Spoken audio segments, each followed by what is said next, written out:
السلام علیکم ورحمۃ اللہ وبرکاتہ۔ وعلیکم السلام ورحمۃ اللہ وبرکاتہ۔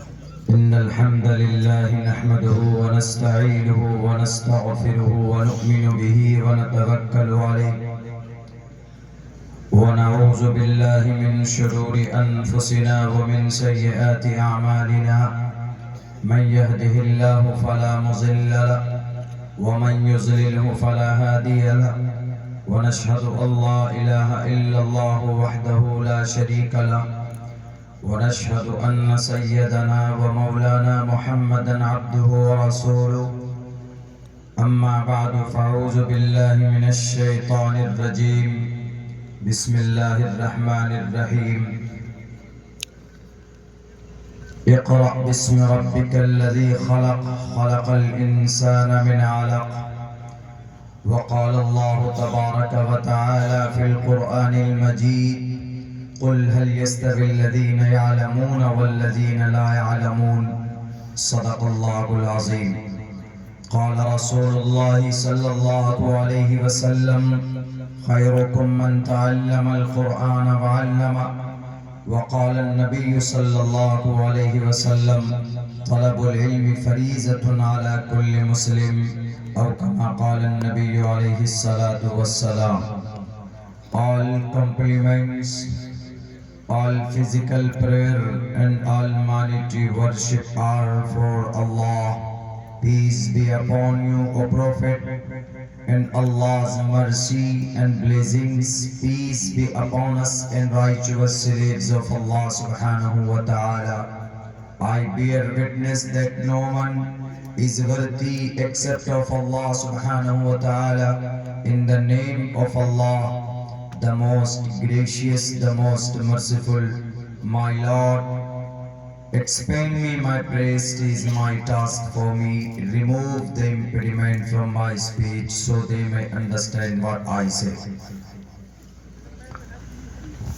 Trishadashodashavarasha Bhargovindene Nagnikam Ekavimshati Varsha Va Sapra Varsha Vapnuyat Yatha Vayum Samashrite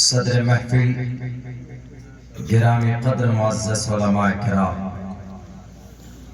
اور اس عظیم الشان اجلاس عام کے بینر تلے جمع ہونے والے غیور مسلمانوں، نوجوان ساتھیوں، پردے میں بیٹھی ہوئی سماج کی عزت دار ماں اور بہنوں،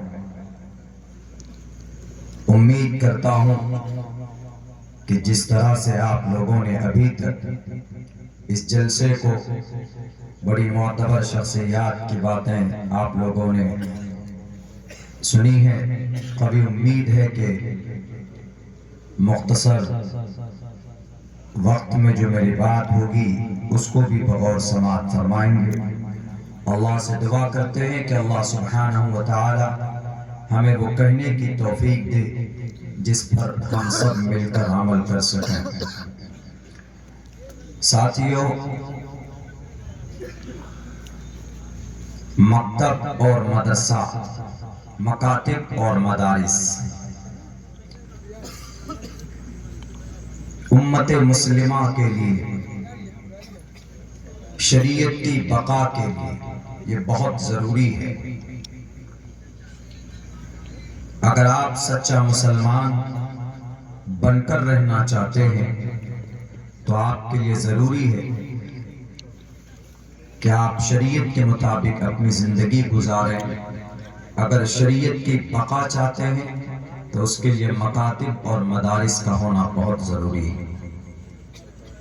علم ہے تو علم کی روشنی میں آدمی اپنے رب کو پہچان سکتا ہے اور رب کا کیا حکم ہے اس کے مطابق اپنی زندگی گزار سکتا ہے۔ آج پوری دنیا کے اندر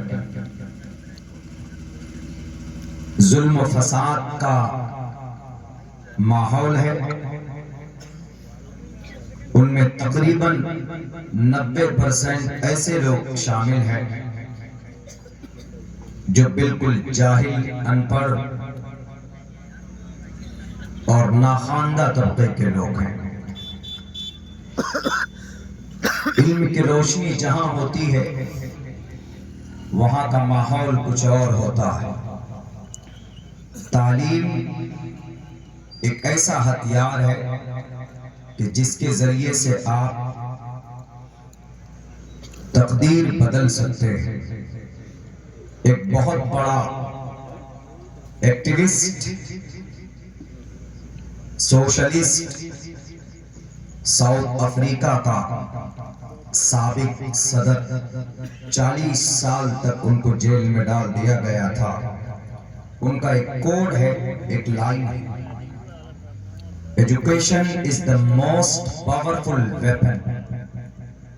تعلیم ایک ایسا ہتھیار ہے which you can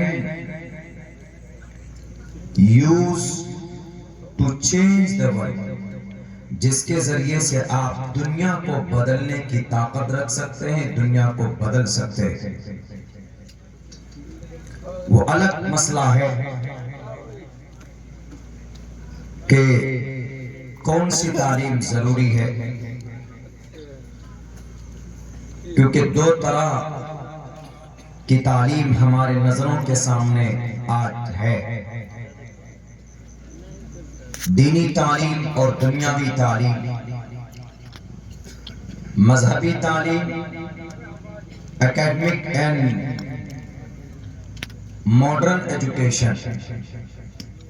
کل میری تقریر تقریباً 1.5 گھنٹے کی میری بات اسی عنوان پر ہوئی تھی. میں بس اتنا کہوں گا کہ ہم مسلمان ہیں، ہماری سب سے پہلی ذمہ داری یہ ہے کہ ہم اپنے رب کے بارے میں جانیں. ہمارا پیدا ہونے کا مقصد کیا ہے ہم اس کو سمجھیں. یہ ہمارے لیے دیٹ از ویری امپورٹنٹ. عقیدہ اسلام کو جاننا، ارکان اسلام کو جاننا اور اس کے مطابق اپنی زندگی گزارنا، یہ ہر ایک مسلمان کے لیے فرض اور ضروری. لیکن وہیں پر اگر کوئی اسلام کے خلاف، شریعت کے خلاف اگر کوئی توہین آمیز یا کوئی غلط بیانی کرتا ہے تو ہماری ذمہ داری ہے قرآن و حدیث کی روشنی میں اس کو سمجھانا، اس کو جواب دینا، پرامن طریقے پر اسلام کی پلیٹ فارم سے اس کو جواب دینا. یہ بھی ہمارے لیے اتنا ہی ضروری ہے جتنا اس پر عمل کرنا. لیکن آج پوری دنیا کے نظر میں یہ قوم مظلوم ہے. اس قوم کے لیے یہ بات کہی جاتی ہے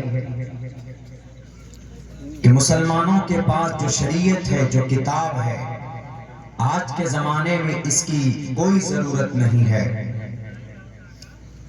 اس لیے کہ اس شریعت کو لانے والے اور اس کو پہنچانے والے جناب محمد رسول اللہ صلی اللہ علیہ وسلم ہے. اور ان کی جیونی، ان کی سیرت کے اندر کچھ باتیں ایسی ہیں جو کچھ لوگ دنیا کے اندر سمجھتے ہیں کہ وہ قابل اصلاح ہے، قابل غور ہے. حالانکہ ایک مسلمان کا، ایک مومن کا ایسا عقیدہ ہونا چاہیے اور ہے. ہمیں چڑھتے ہوئے سورج کی طرح یقین ہے. ہم جھوٹے ہو سکتے ہیں، سورج کی روشنی جھوٹی ہو سکتی ہے، لیکن اللہ کے نبی علیہ السلام کی جیونی، ان کی سیرت، ان کا فرمان، ان کی حدیث، ان کی سنت کے اندر کوئی کمی اور کوئی کمپرمائز کی کوئی گنجائش نہیں ہے۔ اللہ کے نبی علیہ السلام جس قرآن کو ہم تک پہنچایا، جو قرآن ان کے اوپر نازل کیا گیا 23 سال کے قلیل مدت میں، اس کا ایک ایک حرف سچا اور پرفیکٹ ہے، کوئی کمپرمائز نہیں کی جا سکتی۔ اگر دنیا کے لوگ نبی پاک علیہ السلام کی جیونی پر اعتراض کرتے ہیں تو وہ ان کی جہالت ہے، ان کی ناخواندگی ہے۔ اسی لیے کہا گیا علم بہت ضروری ہے۔ کسی بھی چیز کو اگر جاننا ہے، اس کی حقیقت کو پہچاننا ہے، تو اس چیز کے بارے میں جاننا، ریسرچ کرنا بہت ضروری ہے۔ جب تک آپ نہیں جانیں گے اس کے بارے میں، صرف سن کر کوئی بات سامنے رکھیں گے تو آپ کی وہ بات غلط ہو سکتی۔ جیسے ابھی پچھلے 1.5-2 مہینے میں یہ بات ٹی وی کے ذریعے سے، سوشل میڈیا کے ذریعے سے پھیلائی گئی، بتائی گئی کہ محمد علیہ السلام قابل فالو نہیں ہے اس زمانے میں۔ کیوں؟ کیونکہ ان کی جیون ایسی رہی ہے کہ 50 سال کی عمر میں انہوں نے 6 سال کی معصوم بچی سے وواہ کیا، اور 9 سال کی عمر میں ان کو بیوی بنا کر لے کر آئے۔ تو یہ ایک اچھا عقل مند انسان نہیں کر سکتا۔ ایک ایجڈ، ایک عمر دراز آدمی، 50 سال جس کی عمر ہے، وہ ایک 6 سال کی بچی سے کیسے نکاح کر سکتا؟ تو جن کا لیڈر ایسا، ان کے ماننے والے کیسے؟ یہ بات زور و شور سے پھیلائی گئی صوبہ مہاراشٹرا کے اندر۔ ایک کسی گرو جی نے یہ بات کہی تھی، نام نہیں لوں گا، سوشل میڈیا میں ان کا نام خوب وائرل ہے۔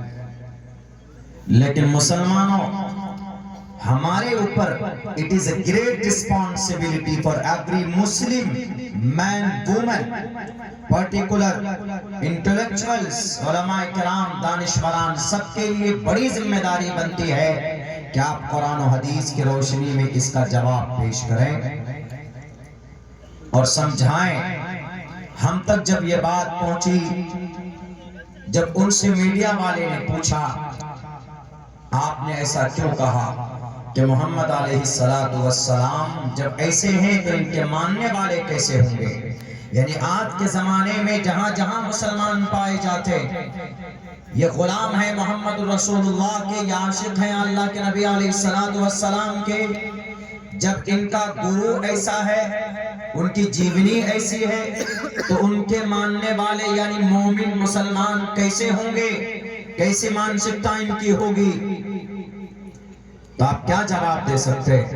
میڈیا والے نے سوال کیا تو انہوں نے کہا کہ میں نے وہ بات کہی ہے جو ہسٹری میں ہے، جو مسلمانوں کی گرنتھ میں ہے، جو مسلمانوں کی دھرم گرنتھ میں ہے، مسلمانوں کے شاستر میں ہے۔ مسلمانوں کا شاستر، دھرم گرنتھ، ایشوریہ گرنتھ میں فرق ہوتا۔ ایشوریہ گرنتھ ایشور کا کلام یعنی رگ وید، دھرم گرنتھ منوسمرتی، دھرم گرنتھ پران۔ ہمارے میں کیسے سمجھیں گے؟ قرآن کریم ایشوریہ گرنتھ ہے، سمجھانے کے لیے بول رہا ہوں۔ اللہ کا کلام ہم بولتے ہیں، وہ ایشوریہ گرنتھ بولتے ہیں۔ دھرم گرنتھ احادیث کی کتاب ہے، فقہ کی کتاب ہے، تفسیر کی کتاب ہے، یہ دھرم گرنتھ ہے، یہ شاستر ہے۔ تو اس نے یہ بات کہی کہ میں نے اپنی طرف سے نہیں کہی کوئی بات، میں نے کوئی الزام نہیں لگایا، بلکہ مسلمانوں کے شاستر میں ہے، مسلمانوں کے گرنتھ میں۔ اور یقیناً یہ بات ہے بھی، علماء سے پوچھ سکتے ہیں، معتبر روایات میں ہے کہ اللہ کے نبی علیہ السلام کا نکاح ام عائشہ سے 6 سال کی عمر میں ہوتا اور 9 سال کی عمر میں رخصتی ہوتی ہے باضابطہ طور پر۔ 2 انصاری عورت جا کر مدینہ المنورہ میں ہجرت کے بعد رخصتی ہوئی ہے، ہجرت سے پہلے نکاح ہوا ہے۔ اس وقت ام عائشہ کی عمر 95% روایات میں ہے کہ آپ کی عمر اس وقت 9 سال کی تھی. پھر بھی آپ کہیں گے، کوئی بھی کہے گا کہ 9 سال میں، وہ تو پھر بھی چھوٹی بچی ہے 9 سال کی عمر کی. کیا جواب دے سکتے ہو آپ کیا کہہ سکتے ہیں؟ آپ کے پاس نالج ہونا ضروری ہے. سڑکوں پر اترنے سے زیادہ بہتر ہے کہ آپ ان کو اسی راستے سے آپ ان کو سمجھائیں. سوشل میڈیا کا استعمال کر کے انہوں نے آپ کے نبی کی شان میں گستاخی کی ہے تو آپ ان کو بتائیں اور سمجھائیں. بہتر ہوگا کہ آپ ان کی کتاب کے حوالے سے سمجھائیں کہ جو پیغام ہمارے نبی کی ہماری کتاب سے تم اعتراض کر رہے ہو، جو سمجھا رہے ہو لوگوں کو، وہ پیغام آپ کے گرنتھ میں بھی موجود ہے. اور اتنا سمجھ لیجئے کہ محمد رسول اللہ صلی اللہ علیہ وسلم کا چرچا، تذکرہ، ان کے اوصاف و کمالات کے بیان جو بتائے گئے وہ صرف قرآن و حدیث تک محدود نہیں ہے، بلکہ قرآن اشارہ کرتا ہے وَرَفَعْنَا لَكَ ذِكْرَكَ، اے محمد ہم نے آپ کی ذکر کو بلند کیا. یعنی جہاں سے سورج نکلتا ہے وہاں سے لے کر سورج غروب ہونے کی جگہ تک، اتر سے لے کر دکھن تک 6 کروڑ 30 لاکھ مربع میل کی اس دھرتی پر کوئی جگہ ایسی نہیں ہے جہاں پر محمد علیہ السلام کی چرچے نہ پائے جاتے ہو، ان کا تذکرہ نہ پایا جاتا ہو. کوئی شاستر ایسی نہیں ہے جس کے اندر ایک نہ ایک لفظ محمد رسول اللہ صلی اللہ علیہ وسلم کے تعلق سے نہ پایا جاتا. آپ پڑھیے دنیا کی بڑی بڑی کتابیں، بائبل پڑھیے، محمد علیہ السلام کا چرچا موجود ہے. دنیا کی پرانی کتابیں مانی جاتی ہے ویدوں کو. وید ویاس جی نے 5000 سال پہلے یہ کتابیں رچنا کی ہے، لکھی ہے کتابی شکل میں، ورنہ وید کے منتر شلوک سینہ بسینہ چلا آ رہا تھا، انہوں نے جمع کیا. وہاں پر آپ علیہ السلام کا نام احمد دی کے نام سے مشہور ہے، ویداہمید کے نام سے مشہور ہے، نراشنس کے نام سے مشہور ہے، مہامد کے نام سے مشہور ہے. اس طرح کے الفاظ آپ علیہ السلام کے لیے. تو ہم نے کوشش کی جب یہ بات سامنے آئی 1.5-2 مہینہ پہلے کہ ایسی بات سامنے آ رہی ہے، اب سے نہیں بہت پہلے سے اعتراض ہے. ہمارے بھارت کے اندر ایشیا مہادیپ میں جو لوگ عداوت رکھتے ہیں نبی پاک علیہ السلام کی ذات اقدس سے، وہ سب سے پہلے یہی سوال اٹھا کر لاتے ہیں کہ تمہارے نبی تو، تمہارے محمد تو علیہ باللہ ظالم تھے، چھوٹی بچیوں کو بھی نہیں چھوڑا. 6 سال کی بچی سے وواہ کوئی کرتا ہے؟ 9 سال کی عمر میں کوئی بیوی بنا کر لاتا ہے؟ یہ جہالت کی کھلی ہوئی دلیل ہے. اسی لیے شریمد بھگوت گیتا نے صاف لفظوں میں کہا ہے ادارا سرو ایویتے گیانی تاتمیو میمتم آستھتہ صحیح اکتاتما مامیوا متمام گتیم بہنام جنم نامنتے گیانوان مام پرپدگیتے واسودیوا سرومیتی سمہاتما سدرلبھا. انسان مہاتما بنتا ہے گیان کے ذریعے سے، انسان بڑا بنتا ہے تعلیم کے ذریعے سے، انسان بڑا بنتا ہے، قابل عزت بنتا ہے اپنے کرم کے ذریعے سے، اپنے عمل کے ذریعے سے، اپنے علم کے ذریعے سے. آپ کے سماج میں کئی ایسے علماء کرام ہیں جنہوں نے 40 50 30 سال تک ادارے میں رہ کر بچوں کو تعلیم دی ہے. آج ان کا نام کافی ہوتا ہے. کیوں؟ اس لیے کہ ہمارے گرو رہے، ان کی شاید مغفرت کے لیے وہ بچے کافی ہوں ان کے لیے کل قیامت میں، جن کو انہوں نے اپنے ہاتھ میں ان کی زبان کو انگلیوں سے پکڑ کر ان کو پڑھایا اور سمجھایا اور سکھایا. ان کا سمان صرف اس لیے کہ وہ ہمارے گرو رہے ہیں، ہمارے استاذ رہے ہیں. اسی لیے انسان کی عزت تعلیم کے ذریعے سے، گیان کے ذریعے سے ان کا مقام و مرتبہ بڑھتا ہے. شریمد بھگوت گیتا میں تو یوں کہا کہ بہنام جنم نامنتے گیانوان مام پرپدگیتے واسودیوا سرومیتی سمہاتما سدرلبھا، کہ انسان میں جو گیان آتا ہے، گیان علم، یہ اللہ کی صفت ہے، ایشور کی صفت ہے. اور جس کے اندر ایشور کی صفت آئے، ایشور کا گیان آ جائے، تو ہندو پنڈت وید پرکاش اپادھیائے کہتے ہیں جس کے اندر ایشور کا گیان آئے گویا وہ خود ایشور ہے۔ ہمارے یہاں ایسا عقیدہ تو نہیں ہے، لیکن ان کا یہ عقیدہ جس میں گیان آ جائے، گیانی لوگ، یعنی ہمارے جتنے علماء لوگ ہیں، جتنے بھی سادھو سنت مہاراج لوگ ہیں، جتنے بھی یوگی لوگ ہیں، یوگی کا مطلب کچھ اور نہیں سمجھیے گا، یوگی کا مطلب عبادت گزار ہوتا ہے۔ یوگی یوگ کرنے والا، پرماتما کو قریب کرنے والا، پرم شکتیمان کی وشیشتاؤں کا ورنن کرنے والا، اس کو یوگی کہا جاتا ہے۔ بہرکہ تو جو لوگ گرو گیانی ہوتے ہیں وہ لوگ ان کے عقیدے کے حساب سے وہ بڑے قابل سمان ہوتے ہیں، قابل عزت ہوتے ہیں۔ اب بتائیے، انہوں نے یہ بات کہی، یقیناً بڑی تکلیف ہوئی بھارت کے مسلمانوں کو ہی نہیں، پوری دنیا کے مسلمانوں کو۔ آپ کے پاس کیا جواب ہے نوجوانوں؟ آپ تو سوشل میڈیا پہ بس اناپ شناپ لکھتے، بس زد میں آ جاتے۔ نہیں، آپ کو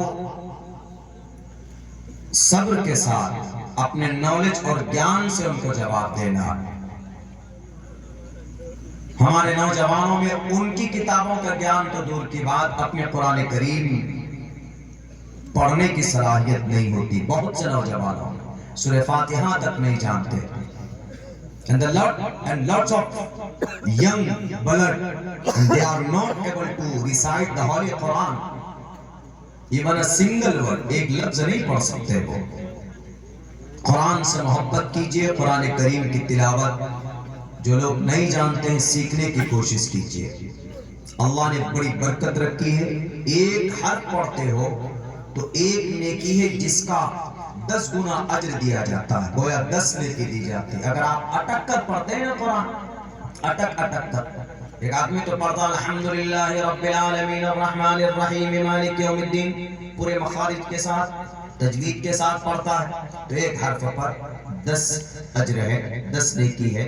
لیکن اگر کوئی بندہ کوشش کرتا ہے and he is try to level his best، وہ اپنی پوری کوشش کرتا ہے قرآن سیکھے اور اس کو پڑھے، تو اٹک کر پڑھتا الحمدللہ رب، اس طرح تو اللہ اتنا خوش ہوتا ہے، اس کو کہتا ہے تو ایک میں 10 گنا اجر نہیں بلکہ ڈبل دو، 20 گنا اجر۔ یہ صرف قرآن ایک ایسی کتاب ہے جس کو اٹک کر پڑھنے پر ڈبل ثواب ہے۔ ورنہ اگر آپ کہیں بھی کسی بھی فیلڈ میں اٹک گئے تو کان پکڑ کر باہر کر دیے جاؤ۔ اٹکنے کا کیا مطلب ہے؟ لیکن یہ قرآن ہے، اگر آپ کے سینے میں ہے تو اللہ کی مدد آتی ہے۔ یقین نہ ہو تو سرزمین غزہ پٹی کے نوجوانوں کو دیکھ لو، پچھلے 13 مہینے میں 49,000 حافظ قرآن پیدا ہوئے۔ یہی وجہ ہے کہ دنیا کی ایک طرف آئرن ڈوم والی طاقت 13 مہینے کے اندر میں کچھ نہیں بگاڑ سکے، زیادہ گھر برباد کر دیا، ان کی پراپرٹی ڈیمیج ہو گئی وہاں پہ، لیکن مٹا نہیں سکے۔ وجہ کیا ہے؟ قرآن کی برکت ہے۔ ہم لوگ تو مدرسوں میں، ہم لوگ تو گھروں میں آرام سے رہ رہے، وہاں کیمپس میں چھت نہیں ہے اوپر، ٹھنڈ میں، دھوپ میں، پیاس میں، گرمی ہو، ٹھنڈی ہو، ہر جگہ پر بیٹھ کر ہاتھ میں قرآن کریم کی تلاوت شروع کرتے۔ صحابہ جیسا ایمان دیکھنا ہو تو غزہ پٹی کی مسلمانوں کا ایمان دیکھو، ڈرے نہیں وہ، آج بھی سینہ تان کر کھڑے، ان کے ساتھ بڑی طاقت اگر کوئی ہے تو ان کے سینے میں قرآن۔ 5,000 نوجوان جو صرف مقابلہ کرنے والے ہیں ظلم کے، 5,000، ان میں سے 4,000 نوجوان حافظ قرآن ہیں، جو ان کے آڈینس کے بارش میں کھڑے ہو کر کے ان کا مقابلہ کیا جا رہا۔ بہرکیف نوجوانوں، علم حاصل کرو، تعلیم کا راستہ اپناؤ، جتنا بھی ہو سکے، یہ ہمارے لیے بہت ضروری۔ تو خیر، جب وہ میسج ہم تک پہنچا کہ مولانا اس کا کیا جواب ہونا چاہیے، وہ تو کھل کر کہہ رہا ہے کہ قرآن میں، حدیث میں، تو 18 تاریخ طے کی گئی پچھلے مہینے کی کہ 18 تاریخ کو ان سے وقت لیا گیا کہ آپ جو کہہ رہے ہیں، انہوں نے اوپن کہا کہ کہیں پر بھی آئیے، کسی بھی جگہ پر آئیں، ہم آپ سے بات کرنے کے لیے تیار ہیں، کیونکہ یہ آپ کے قرآن، آپ کی حدیث میں خود ہے، موجود ہے اور ہے۔ تو انہوں نے سوچا کہ جب حدیث میں ہم حدیث پڑھ کر بتائیں گے تو یہ لوگ کیا تشریح کریں گے؟ یہ لوگ تو کہیں گے ہاں بھائی 9 سال کی عمر میں بیوی بنا کر لے کر آئے، تو کیا جواب دیں گے؟ اب 18 تاریخ طے کی گئی، 15 تاریخ کو میرا پروگرام تھا، وہی کسی قریب میں ضلع لاتور میں، وہاں سے قریب ہے 150 کلومیٹر دور ہے، وہیں کا تھا یہ شخص۔ تو ہم سے کہا گیا، لوگ آئے ہمارے پاس کہ مولانا آپ کا یہ فیلڈ ہے، آپ سنسکرت زبان پہ آپ کا ریسرچ ہے، آپ چلیے اگر آپ کے پاس کچھ ہو۔ اس وقت تک میرے پاس بہت زیادہ کچھ تو نہیں تھا، لیکن میں نے ریسرچ شروع کر دیا تھا اس فیلڈ میں۔ ہم نے سوچا کہ اگر ہم اس کو حدیث کی تشریح بتائیں گے تو وہ حدیث پر عمل نہیں کرتا، حدیث کو مانتا نہیں ہے۔ He doesn't believe in your hadith and Quran and Prophet Muhammad sallallahu alaihi wasallam. وہ مانتا ہی نہیں ہے، اس لیے آپ لاکھ دلیل پیش کریں تو وہ نہیں مانے گا۔ ہم نے کہا ٹھیک ہے، ہم ڈھونڈتے ہیں۔ ہم نے رگ وید کو چھانا، 18 قرآن ہے وہ بھی ہم نے دیکھا ہے، اپنشد کو بھی ہم نے دیکھا، لاسٹ میں ہم نے گیتا کو بھی دیکھا، 5واں وید مانا جاتا ہے گیتا کو، اور رام چرتر مانس، دونوں رام چرتر مانس کے پریفیس ہم نے دیکھے ہیں کہ بھئی کہیں پر اس کا کوئی جواب تو ہوگا، کہیں پر کوئی سولوشن تو ہوگا۔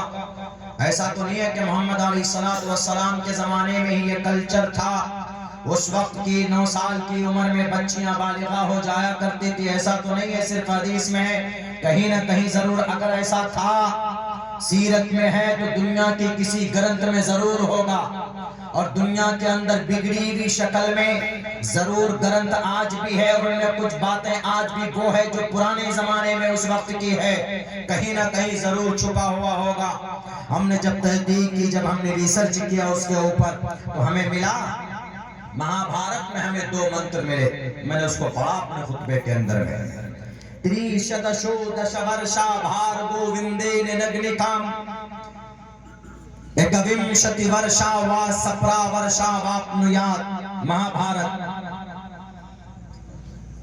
مہا بھارت کے اندر شری کرشن جی کہتے تریشدشو 30 برس کا مرد، دش ورشا 10 برس کی لڑکی سے وواہ کر سکتا ہے جس کو حیض نہ آیا ہو۔ کھلے لفظوں میں تریشدشو گنتی ہے، 3 کو بولتے ہیں، شد 30 کو بولتے ہیں، دائی تریشدشو دش ورشا 10 برس کی لڑکی سے 30 برس کا مرد اگر چاہے تو وہ ایسی لڑکی وندینے جس کو حیض کا خون نہ آیا ہو، جو جوان ہے اور جو شادی شدہ ہیں وہ جانتے ہیں، جو نوجوان ہے ابھی وہ انتظار کیجئے۔ حیض کا خون یہ ایک سائن ہے، ایک پروف ہے، جب لڑکی ماں بننے کی کیپیسٹی اس کے اندر آ جاتی ہے تو اس کو مہینے کا خون چالو ہوتا ہے، تو سمجھ جائیے کہ وہ بالغہ ہو چکی ہے، بالغ ہو چکی ہے۔ He is able to be mother، اب ماں بن سکتی، ماں بننے کی کیپیسٹی اس کے اندر آ گئی۔ یہاں لیکن کیا کہا ہے؟ تریشدشو دش ورشا بھارگو وندین نگنکام، نگنی لگن بولتے ہیں نا، لگن ہے، اسی سے نگنکام ہے، یعنی سگائی کر سکتا ہے۔ 30 برس کا مرد، مجھے تو یہ بتانا، 30 برس کا مرد 10 برس کی لڑکی سے جس کو حیض کا خون نہ آیا ہو، یعنی وہ بالغ بھی نہ ہوئی ہو، لیکن اگر چاہتا ہے کوئی تو وہ وواہ کر سکتا ہے۔ نیچے اور نیچے والا لائن دیکھیے، ایکوینشتی ورشا 21 برس کا مرد، ایکوینشتی ورشا 21 برس کا مرد، وا سپرا 7 برس، سپرا 7 برس، ومشتی 20 کو بولتے ہیں، ایکوینشتی 20 21، ایکتریشتی 31، ایک کو سنسکرت میں ایکم بولتے ہیں، ایکم، دو کو دوے بولتے ہیں، تین کو ترینی بولتے ہیں، چار کو چتواری بولتے ہیں، پانچ کو پنچاوتی بولتے ہیں، چھ کو شٹ بولتے ہیں، سات کو سپت بولتے ہیں، اسی سے سپراورشا، آٹھ کو اشٹ بولتے ہیں، نو کو نوا بولتے ہیں، 10 کو دشا بولتے ہیں، 11 کو ایکادشا بولتے ہیں، 12 کو دوے دشا بولتے ہیں، 13 کو تریودشا بولتے ہیں، 14 کو چتردشا بولتے ہیں، 15 کو پنچادشا بولتے ہیں، 16 کو شودشا بولتے ہیں، 17 کو سپتادشا بولتے ہیں، 18 کو اشٹودشا بولتے ہیں، 19 کو نودشا بولتے ہیں، 20 کو ومشتی بولتے ہیں، ومشتی سنسکرت میں کوئی اور لفظ استعمال نہیں ہوتا، انگریزی میں 20 ومشتی سنسکرت میں معنی نہیں بدلتا ہے مہاراج صاحب، ایکمشتی ورسا وا سپرا ورشا واپنیات، 21 برس کا نوجوان لڑکا 7 برس کی لڑکی سے بھی وواہ کر سکتا ہے۔ ہم نے کہا کہ ہمارے حدیث پر تو اعتراض کر رہے ہیں، مہابھارت پر بھی اعتراض ہونا چاہیے۔ مہابھارت میں تو عمر کی تعیین کی گئی، وہاں پر اعتراض نہیں، یہاں پر اعتراض کیوں؟ تو ہم ان کو کیسے جواب دے سکتے ہیں؟ تو ہم نے ان کو کہا کہ یہ منتر ہے، یہ لے کر جائیے، ڈیبیٹ جب شروع ہو تو صرف یہی کہیے گا، اگر وہ کہیں ان کو اعتراض آپتی پہلے سے ہے، وہ کہیں گے کہ پروفیٹ محمد علیہ السلام نے ایسا ایسا کیا، آپ کہیے گا کہ ٹھیک ہے، اس کو ایک طرف رکھیے، مہابھارت کے اس منتر کا کیا مطلب ہے جس میں کہا گیا تریشدشو دشورشا دشورشا بھارگو وندین نگنکام ایکومشتی ورشا وا سپرا ورشا واپنیات، اس کا کیا ارتھ ہے ذرا بتائیے۔ اگر یقیناً گرو گیانی ہوگا، اگر یقیناً سنسکرت کو جانتا ہوگا، اگر یقیناً ان کو اپنے شاستر کے بارے میں گیان ہوگا، تو وہ وہاں پر اپنی غلطی تسلیم کرے گا۔ تب آپ بتائیے گا کہ آپ علیہ السلام نے 9 سال کی عمر میں رخصتی کی، پہلے یہ کلیئر کر دیجئے کہ آپ علیہ السلام نے اماں عائشہ سے نکاح 6 سال کی عمر میں خود سے نہیں کیا تھا زبردستی، بلکہ اشارہ ملے تھے حضرت جبرائیل کے ذریعے سے، اور اللہ کے نبی علیہ السلام کا نکاح حضرت عائشہ سے حضرت ابو بکر یعنی اماں عائشہ کے والد محترم نے خود سے پڑھایا تھا، 400 درہم مہر طے کیے گئے، وہیں پر شادی ہوئی، 6 سال 7 سال 8 سال 9 سال کی عمر کی جب ہو گئی، اماں عائشہ ہجرت کر کے مدینہ پہنچی تو ابو بکر صدیق آپ علیہ السلام نے لے جا کر نہیں کہا کہ مجھے عائشہ کو دے دو میری بیوی ہے، بلکہ اللہ کے حضرت ابو بکر صدیق نے کہا اے محمد آپ اپنی اہلیہ کو، آپ عائشہ کو کیوں نہیں گھر پر لے کر آتے، وہ بڑی ہو گئی ہے، وہ بالغہ ہو گئی ہے، 9 سال کی عمر میں بالغ کیسے ہو سکتی؟ آپ کو یہاں پر جغرافیائی حالات کے اوپر ریسرچ کرنا ہوگا اس زمانے میں، بلکہ آج بھی عرب میں جائیں گے تو وہاں کا آب و ہوا، وہاں کا ماحول، وہاں کا موسم، وہاں کے کلائمیٹ گرم ہوتا، اسی لیے بچیاں 8 سے 9 سال کی عمر میں بالغہ ہو جایا کرتی، وہ شادی کے لائق ہو جاتی، تو اس اعتبار سے کوئی آپتی نہیں تھی، اسی لیے ابو بکر صدیق نے کہا اپنی بیٹی کے بارے میں کہ محمد علیہ السلام آپ اپنی بیوی کو لے کر آئیں، وہ اس قابل ہے کہ وہ آپ کی بیوی بن سکے، وہ اس قابل ہے کہ وہ آپ کے ساتھ رہ سکیں، ورنہ کوئی بھی باپ اپنی بیٹی کے اوپر ظلم و زیادتی نہیں کرتا۔ اللہ کے نبی نے کہا کہ ابو بکر میرے پاس 400 درہم نہیں ہے، میں دے نہیں سکتا مہر کے، تو میں کیسے لے کر آؤں؟ تو ابو بکر صدیق نے 500 درہم اٹھا کر کے دیے، بڑے کروڑپتی لکھپتی تھے، کاروبار تھا ان کا، بزنس اور بڑے تاجر مانے جاتے تھے، اس وقت دولت تھی ان کے پاس میں، تو اللہ کے نبی علیہ السلام کو انہوں نے 500 درہم دیے کہ یہ لیجئے، 400 درہم سے بیوی کو مہر دیجئے، تب اپنی بیوی کو لے کر آئیے۔ میرے بھائیوں یہ آپ سمجھا سکتے، بتا سکتے لڑکے یا لڑکی کا بالغ ہونا یا گورا اور کالا ہونا یہ ماحول پر ڈیپینڈ کرتا، یہ وہاں کے کلائمیٹس کے اوپر ڈیپینڈ کرتا، ورنہ کیرلا والے تو رب کے اوپر اعتراض کریں گے کہ اللہ ہمارا کون سا جرم ہے، ہمارے پورے کیرلا والے کو آپ نے کالا کلوٹا بنا دیا۔ ویسٹ انڈیز چلے جائیں سارے لوگ ایسے کالے نظر آئیں گے کہ آپ کو رات میں ٹارچ جلا کر دیکھنا پڑے گا کہ یہ کون سا شخص ہے، اس لیے کہ وہاں کے رنگ کالے کالے، سارے لوگ کالے، یہ وہاں کے موسم پر ڈیپینڈ کرتا ہے، وہاں کے آب و ہوا پر ڈیپینڈ کرتا ہے۔ یہ چائنا کے لوگ ہیں، نیپال میں قریب میں ہیں، 50 سال کے ایک نیپالی کو اٹھا کر لے کر آئیے آپ، وہ آپ کو اس کی عمر ریئل میں 50 سال ہے، لیکن آپ کے نظروں کے سامنے میں جب آئے گا تو دکھنے میں لگے گا کہ 20 سال کی عمر کا ہے، پتہ نہیں چلتا، اس کی عمر کا اندازہ نہیں لگا سکتے آپ۔ تو یہ ماحول پر ڈیپینڈ کرتا، یہ موسم پر ڈیپینڈ کرتا۔ ام عائشہ صدیقہ رضی اللہ تعالی عنہ 9 سال کی عمر میں بالغہ ہو چکی تھی، بلکہ کچھ محدثین نے کچھ حدیثیں روایت کی ہے، نقل کی ہے، انہوں نے اس کی یہ وضاحت کی ہے کہ اما عائشہ کی عمر اس وقت میں 12-13 سال کی تھی، یعنی اس وقت میں ان کی عمر اتنی تھی تو کوئی حرج نہیں۔ تو لوگ آج اس طرح کے اعتراض کر رہے ہیں، آپ کیا جواب دیں گے ان کو؟ آپ کو معلوم ہی نہیں، آپ کو نالج نہیں، تو یہ نالج آپ کو کہاں سے ملے گا؟ آپ کو آپ کے مدرسے سے ملے گا، آپ کو آپ کے مکتب سے ملے گا۔ مکتب میں تو بیسک بنیادی چھوٹے بچوں کو تعلیم دی جاتی ہے، لیکن تربیت وہیں سے ہوتی، تربیت وہیں سے۔ آج جس ٹرین میں میں آ رہا تھا، ایک عورت، اس کے 3 بچے ساتھ میں، جب اس کو کہا کہ بیٹے آؤ یہ گورکھپور کے بعد کھانا کھاؤ، کھانا اس عورت نے نکالا، سرو کرنے کی کوشش کی تو بیٹا، چھوٹا والا بیٹا، اس عورت نے کہا کہ بیٹے جاؤ ہاتھ دھو کر کے آؤ تب کھانا کھانا، حالانکہ وہ نان مسلم تھے، غیر مسلم تھے، لیکن وہ لڑکا جب بولنے لگا کہ نہیں اماں دے دو، ہم ویسے کھا لیں گے، ہم اسپون سے کھا لیں گے، چمچے سے کھا لیں گے، لیکن اس عورت نے کہا کہ بیٹے ہاتھ میں تمہارا جو کیٹانو ہے، تم جو 1 گھنٹے سے گیم کھیل رہے تھے، موبائل میں گھسے ہوئے تھے، اسی لیے بہت سارا وائبریشن تمہارے ہاتھ میں آیا ہوگا، جاؤ تم ہاتھ دھو کر کے آؤ۔ تو اس سے صاف پتہ چلتا ہے کہ بنیادی چیزیں جو بچوں کو بتائی جاتی ہے شروع کے اندر میں، وہ بہت ضروری، وہ بہت دور تک، بہت مرتے دم تک وہ چیزیں یاد رہتی۔ اسی لیے نالج اور گیان بہت ضروری ہمارے بچوں کو، مکاتب کے اندر اور مدارس کے اندر نہیں جانتے ہم میں سے بہت سے نوجوان نہیں جانتے اما عائشہ وہ ہے حضرت ابو ہریرہ کے بعد سب سے زیادہ مرویات حدیث روایت کرنے والی اما عائشہ ہیں۔ 2210 حدیثیں، جن میں سے 250 حدیثیں صحیحین میں موجود ہے۔ صحیحین نہیں معلوم، بخاری اور مسلم کو بولتے۔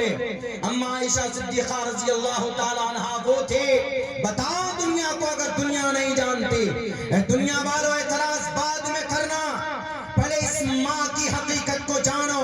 یہ وہ ماں ہے جب ان پر اس زنا کی تہمت لگائی گئی تو اللہ تبارک و تعالیٰ نے قرآن کریم میں آسمان سے زمین پر 16 سے لے کر 17 آیتیں قرآن کریم کے اندر نازل کی اما عائشہ کی پوترتا کو بیان کرنے کے لیے۔ یہ اما عائشہ وہ ہیں جن کی برکت سے امت کو تیمم جیسا مسئلہ ملا۔ اگر آپ کو پانی نہ ملے کہیں پر بھی تو آپ تیمم کر کے نماز ادا کر سکتے ہیں۔ اگر یہ مسئلہ اس قوم کو ملا ہے تو اما عائشہ کے صدقے میں ملا۔ اما عائشہ وہ تھی جن کو سلام پیش کرنے کے لیے جبرائیل امین آیا کرتے تھے۔ ہمارے لوگوں میں بہت سے لوگوں کو نہیں معلوم ہے اما عائشہ صدیقہ رضی اللہ تعالیٰ عنہ کے بارے میں، نہیں جانتے ہیں کہ محمد علیہ السلام کی 11 شادی ہوئی تھی تو مقاصد کیا تھے، اغراض کیا تھے آپ علیہ السلام کے، ان کو بتانے اور سمجھانے کی ضرورت ہے۔ ہاتھ میں ڈنڈا لے کر سڑک پر کھڑے ہونے کی ضرورت نہیں ہے۔ دلائل کی روشنی میں بات کرو گے تو ان کا سر خود جھکے گا، اس لیے کہ اللہ کے نبی کو مسلمانوں کا نبی بنا کر نہیں پیش کیا گیا تھا، بلکہ جگت پتی اسنا سدود من مٹھیشوریہ گننوتا نراشن سمواجنم واجتری شیدیرم پوشنم سنمیریم ہے رتھم درگا دوسوا سدانو وشو سماترو اہنسو نشپی پرتا۔ اس دنیا کے اندر نشیلی پدارت سے نکالنے والا نراشن سے ہوگا، محمد ہوگا۔ اس دنیا کے اندر زنا سے نکالنے کی ترکیبیں محمد بتائے گا قرآن کریم کی شکل میں اس امت کو، بلکہ دنیا کے اندر انسانوں کو ستیہ مارگ کا درشن بتانے والا اگر کوئی ہے تو نبی پاک علیہ السلام کی ذات اقدس بتائے کوئی دنیا کے اندر ایک چیز، کیا آدمی کے اندر اگر شہوانی قوت زیادہ ہو، شہوت زیادہ ہو تو اس کو گھٹانے کی کوئی ٹیبلٹ، کوئی دوائی ہے؟ کوئی دوائی نہیں۔ کم ہے تو اس کو بڑھانے کی دوائی ہے۔ آپ حکیم کے پاس جائیے، ڈاکٹر کے پاس جائیے، وہ آپ کو کہے گا یہ ٹیبلٹ کھا لو۔ دیکھیں میں سمجھا رہا ہوں کس کو؟ اللہ کے نبی کی ایک حدیث سمجھانے والا ہوں، اس کے تعلق سے ایک منتر میں سمجھانے والا ہوں۔ چونکہ آج کل اسی کے اوپر بات ہو رہی ہے تو ہم سمجھا رہے تاکہ ان کو بھی کچھ سمجھ میں آ جائے، اگر ویڈیو ان تک پہنچے تو۔ وہ محمد کی جیونی پر اعتراض کرتے تو ہم ان کو دراصل سمجھائیں گے کہ محمد علیہ السلام نے صرف مسلمانوں کے لیے ستیہ مارگ کے درشن کے لیے نہیں آئے تھے، بلکہ تمام مانوتا کے لیے جگت پتی کہا گیا۔ جگت پتی، محافظ، دنیا کے محافظ، جگت پتی۔ تو اگر کسی کے اندر شہوانی قوت، شہوت اگر کم ہے تو حکیم جی کے پاس جاتے ہیں، شادی شدہ جی کوئی فارمولا بتائیے تاکہ ہمارے اندر وہ طاقت آئے۔ لیکن اگر زیادہ ہے تو کم کرنے کی کوئی ٹیبلٹ، کوئی دوائی نہیں۔ کسی بھی ڈاکٹر سے پوچھئے، لیکن اللہ کے نبی علیہ السلام نے وہ طریقہ بتایا ہے۔ اگر کسی کے اندر وہ قوت ہے زیادہ لیکن شادی نہیں کر سکتا ہے تو آپ علیہ السلام نے وہ بھی طریقہ اور میتھڈ بتایا۔ سماج کو زنا سے کیسے پاک کیا جائے؟ ایک ہی راستہ، there is only one way to reform our society, the bad thing from our society. There is nothing but only one way to get married. سماج اور سوسائٹی کو زنا سے پاک کرنے کا ایک ہی راستہ ہے۔ وہ کون سا راستہ ہے؟ وہ راستہ شادی کا ہے، وواہ کا ہے۔ آپ علیہ السلام فرماتے ہیں، منوسمرتی کا ایک منتر ہے، یتھا وایوں سماشرتے سرو جیونتے جنتم تتھا گرستاما وردتے اتارا شراما۔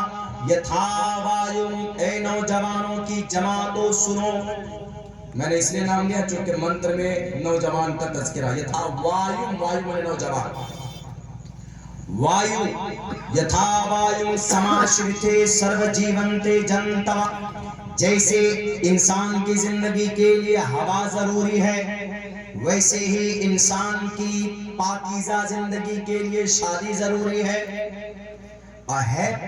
Having a happy marriage life in the form of wife، اچھے نیچر کی مالک ہو، دیندار ہو تو انسان کی زندگی جنت بن سکتی ہے، انسان بادشاہ بن سکتا ہے۔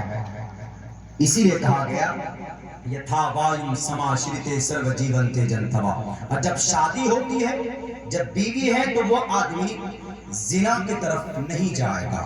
اللہ کے نبی فرماتے ہیں، دیکھیں اللہ کے نبی کا فرمان ہے، من استطاع منکم الباءۃ فلیتزوج۔ اگر کوئی آدمی ہے، اگر اس کے پاس بینک بیلنس ہے، گھر ہے، شادی کی ایج، اس کی عمر ہو گئی ہے تو کیا کرے گا ایسی حالت میں؟ اللہ کے نبی فرماتے ہیں اس کو چاہیے کہ وہ شادی کرے، فلیتزوج۔ کیوں؟ شادی کرنے سے کیا فائدہ ہوگا؟ شادی کرنے سے فائدہ ہوگا فَإِنَّهُ أَغَضُّ لِلْبَصَرِ، نگاہ کی حفاظت، وَأَحْسَنُ لِلْفَرْجِ، شرمگاہ کی حفاظت۔ آج جو قوانین بن رہے ہیں نا دنیا میں، نہیں شادی ضروری نہیں ہے، لیونگ ریلیشن ضروری ہے۔ یونیفارم سول کوڈ میں بوائے فرینڈ گرل فرینڈ والا رشتہ بڑھیا ہے۔ یہ کنسپٹ پیش کیا ہے نا، ایک اسٹیٹ میں نام نہیں لوں گا، یونیفارم سول کوڈ کے آڑ میں قانون کیا بنا؟ لڑکی 18 سال کی، لڑکا 21 سال کا ہے، شادی کی ضرورت نہیں ہے، بلکہ شادی کی طرح وہ لوگ رہ سکتے ہیں، جیسے ہسبینڈ وائف رہتے ہیں ویسے لیونگ ریلیشن میں رہ سکتے ہیں لڑکا لڑکی بنا شادی کے۔ کیا گارنٹی ہے کہ یہ رشتہ پوری زندگی چلنے والا ہے؟ بنا نکاح کے، بنا شادی کے منٹپ میں 7 پھیرے لگائے، ہمارے ہندو بھائی کے کلچر میں ہے، بنا کسی انگوٹھی ایکسچینج کیے ہوئے، یعنی بنا کسی شادی کے اس رشتے کی کوئی گارنٹی نہیں ہوتی، کبھی بھی کچھ بھی ہو سکتا ہے۔ یہ سماج کے اندر جرم کو دعوت دینے والا قانون اور طریقہ ہے۔ پاک اور پوتر زندگی وہی ہے جو نکاح اور شادی کے بعد ہو۔ لاکھ لڑکا لڑکی ایک دوسرے سے محبت کریں، لاکھ چیخ کر چلا کر کہیں کہ ہم سماج کی کسی لڑکی سے حقیقی محبت کرتے ہیں، کوئی اہمیت نہیں ہے قرآن و حدیث میں۔ نکاح سے پہلے، شادی سے پہلے کوئی میسج، کوئی بات یا کوئی ملاقات not allowed according to the Islamic Sharia۔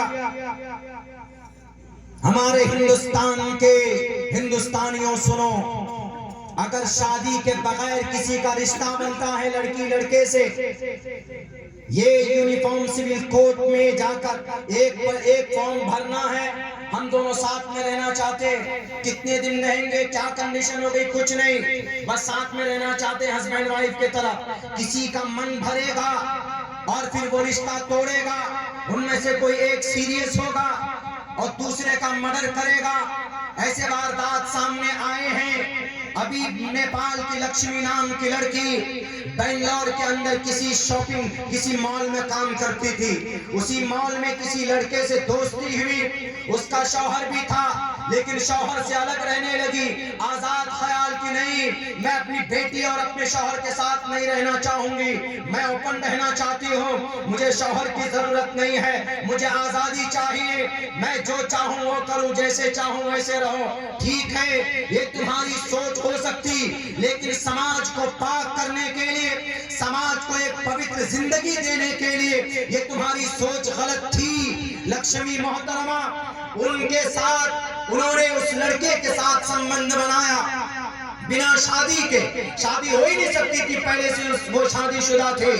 ہوا کیا، 1 سال 1.5 سال کے بعد شاید وہ لڑکا اس کے ساتھ، جب وہ لڑکی کنیکٹ ہوئی تو ابھی آپ کو معلوم ہونا چاہیے 2 مہینہ پہلے اس لڑکی کے جسم کے 60 ٹکڑے کیے گئے، 60 چارج شیٹ میں داخل ہے، پڑھیے کرمنل کرائم برانچ کی ان کی ویب سائٹ پہ جا کر 60 ٹکڑے کیے اور 60 ٹکڑے کاٹ کر اس کو فریج میں ڈال دیا۔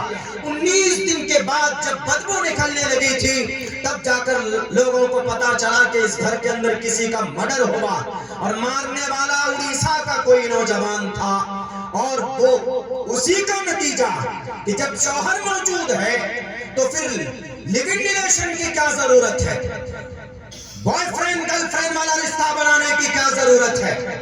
پاکیزہ زندگی چاہیے، نسل کو بڑھانا چاہتے ہو پوتر طور پر تو شادی شدہ ہی زندگی ہے، دوسری کوئی زندگی اور نہیں ہے۔ میرے بھائیوں، اللہ کے نبی فرماتے اگر کسی نوجوان میں شہوت ہے لیکن وہ شادی نہیں کر سکتا ہے، because he has no balance, no money, no house، اس کے پاس کچھ نہیں ہے، غربت ہے، بیوی کی ضرورت پوری نہیں کر سکتا ہے، نام نفقہ نہیں ادا کر سکتا، تو ایسی صورت میں اللہ کے نبی فرماتے ہیں کہ اب چونکہ سیکس ہے، ڈیزائر ہے، یہ چیز تو اللہ نے سب کے اندر رکھی، اس پر کیسے کنٹرول کریں؟ شادی نہیں کرے گا، پیسہ نہیں ہے اس کے پاس، بینک بیلنس نہیں ہے، لیکن اس کو کیسے اس پر کنٹرول کرے گا؟ تو محمد رسول اللہ نے طریقہ بتایا۔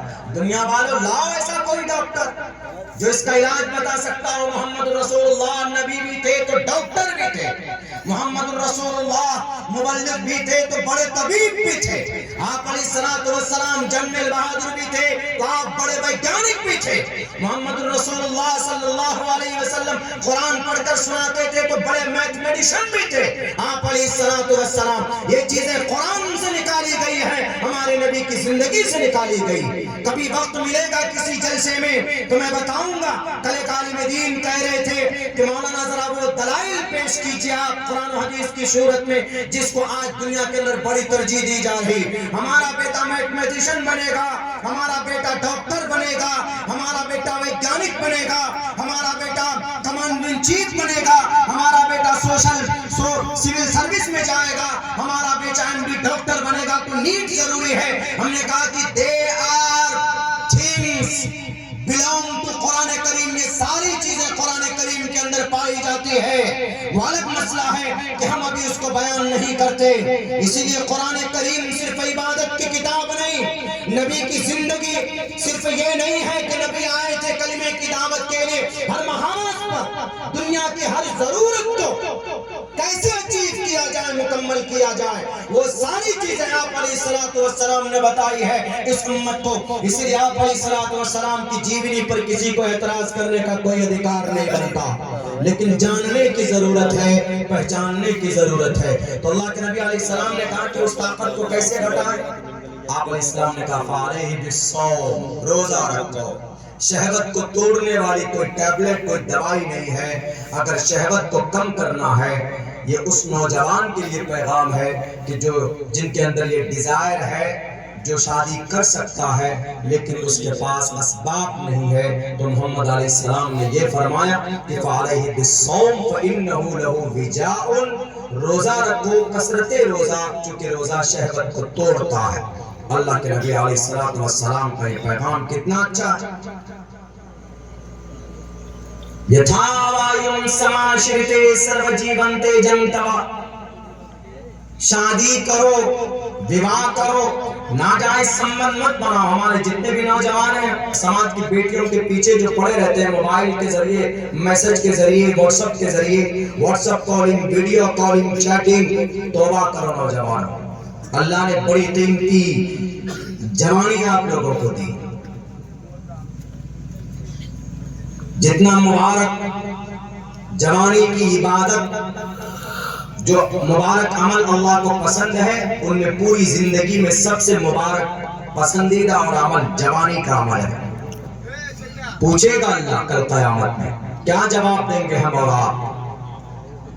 تتھا گرستاما ورتتے اتارا سراما۔ کتنی اچھی بات کہی ہے، منوسمرتی کی بات، لیکن اچھی بات کہی۔ بات اچھی یہ کہی ہے کہ نسل کو بڑھانے کے لیے شادی ضروری ہے۔ شادی نہیں کریں گے تو نسل نہیں بڑھے گی۔ شادی کے بغیر بچہ پیدا ہوگا تو حرام بھی نسل ہوگا، ناجائز اور حرام۔ اس لیے قربان جائیے آپ علیہ السلام کے ہم ماننے والے، صرف ضروری ہے تبدیلی کی، ضرورت ہے تبدیلی کی۔ مسلمانوں، آج اس دور میں اگر آپ کو اس دھرتی پر آن بان شان کے ساتھ جینا ہے تو ایک سچا مسلمان بن کر ہی جی سکتے ہو۔ ڈرو مت، گھبراؤ مت۔ دنیا کے اندر ہر زمانے کے اندر میں آئے ایسے ظالم جو کبھی مدرسوں کو مٹانے، یہ کچھ نہیں۔ اکبر بادشاہ کے زمانے میں مختصراً ایک تاریخ پیش کرتا ہوں آپ کے زمانے میں، چونکہ ابھی ماحول ویسا ہی ہے، پورے ملک ہندوستان نہیں پوری دنیا کا۔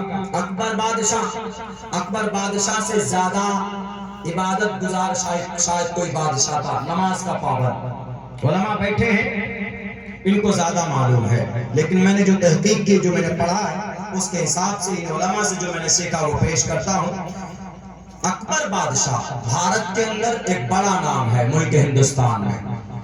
اس نے ایک ایسی، وہ اکبر بادشاہ جس کی نماز کبھی قضا نہیں ہوتی تھی، وہ جب کئی سفر میں نکلتا تھا، یہاں سے اگر لکھنؤ جانا ہے تو وہ 7 اماموں کو ساتھ میں لے کے جاتا تھا، 7 ائمہ کرام کو، اور جہاں پر بھی پڑاؤ ڈالا، نماز کا وقت ہوا، خیمہ لگا تو ایک الگ سے خیمہ لگایا جاتا تھا نماز ادا کرنے کے لیے۔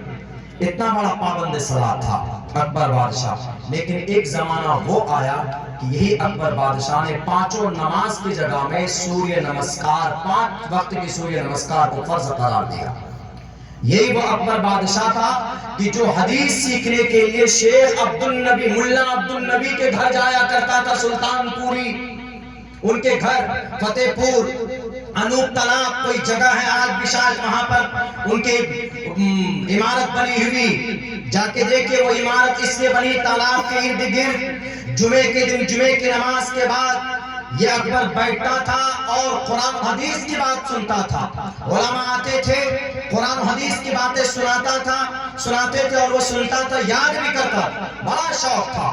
اگر کوئی ہدایت پڑھانے والا ہے تو اس کو باضابطہ مہینے میں وظیفے بھی دیے جاتے تھے ان کے طرف سے، اکبر کے طرف سے۔ لیکن ایسا کیا ہوا، ایسی کون سی غلطی ہو گئی سماج کے دانشور لوگوں سے کہ یہی اکبر بادشاہ، اس نے باضابطہ شراب خانے تعمیر کیے، شراب خانہ بنایا اور اس کے اندر لڑکیوں کو، عورتوں کو کہا کہ تم شراب کی گلاس پیش کرو، جو بھی شرابی شراب پینے کے لیے آئے گا۔